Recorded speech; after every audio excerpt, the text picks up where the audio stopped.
السلام عليكم ورحمة الله وبركاته. معاكم انجي سكين، ودي قناة ان شاء الله. النهاردة هنعمل محشي ورق عنب بالريش الضاني.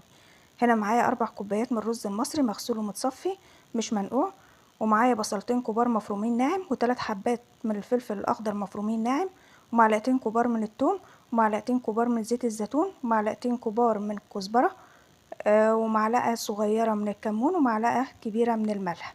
هنا ببدأ اخلط كل المكونات. بعد كده معايا من 200 ل 250 جرام لحمة مفرومة معصجاها بفلفل اسود وقرفة بودر بس، وهنا ضفتها.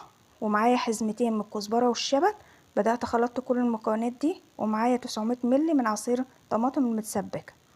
هنا معايا ورق عنب، طبعا غسلته وبعدين حطيته في مية دافية وفيها شوية كمون، وبعد كده بخرجها ابردها بمية تاني ساقعة واسيبه يتصفى واشيل اي زوائد مش مرغوب فيها. بعد كده ببدأ ان انا احشيه بالشكل ده لغاية ما اخلص الكمية كلها.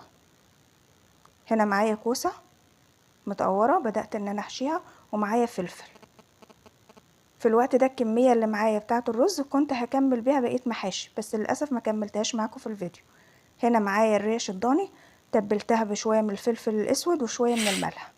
معايا 4 معالق من الزيت و4 معالق من الزبدة. بدأت شوحت فيها الريش، وبعد كده ضفت لها نص كوباية من المية وسبتهم لغاية ما يستووا. بعد كده هنا جبتهم في الحلة وبدأت ارصهم ورصيت عليهم الورق عنب. معايا معلقتين من دبس الرمان، وهضيف شوربة لحمة، وبعد كده معلقتين من زيت الزيتون.